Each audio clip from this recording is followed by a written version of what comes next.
This is a video about lessons from deploying hydroponic systems in South Africa using AI and IoT for sustainable farming, which will be presented by myself, Thandwa Phiri and Busie Matlala. Okay, let us start with the background of our study. Now, to do that, let us consider what is hydroponic farming. Now, hydroponic farming is a way to grow plants without soil. Instead, plants are now grown in water which is mixed with nutrients. Now, this method can help farmers to grow food more efficiently, especially in places where weather is unpredictable. Now, why did the researchers choose this study? This is because farmers often struggle with climate change, which makes it harder for them to grow food. So now the researchers wanted to see if using AI and IoT technologies could help these farmers grow crops better. Now, what is the importance of this study? The importance of this study is because many people depend on sustenance farming for food and income. So improving farming methods can help reduce hunger and poverty in rural areas. So this study aims to help farmers find practical solutions for these farmers. Now, what are the methods that the researchers used to gain the information? Well, let us look at the research setting.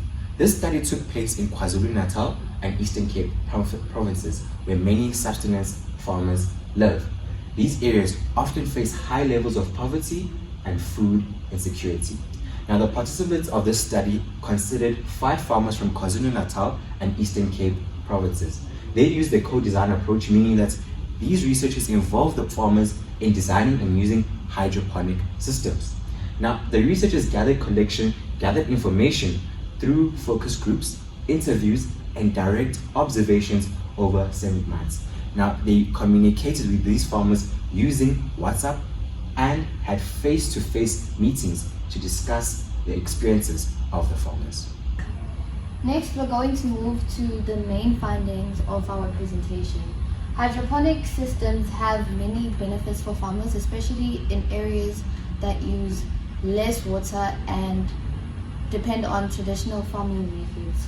This is especially helpful in areas where water is scarce.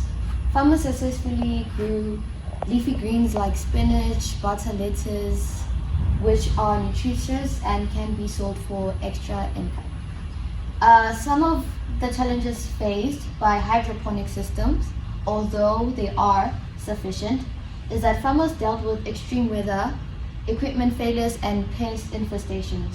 These challenges often led to unexpected results that affected crop growth. Some farmers struggled with technology because they lacked training on how to use the hydroponic systems effectively. Moving on to the lessons learned. The study found that while technology can improve farming, it needs to be adapted to fit local conditions, which is why it is important to understand what are the farmers' needs, what is it that they aim to achieve.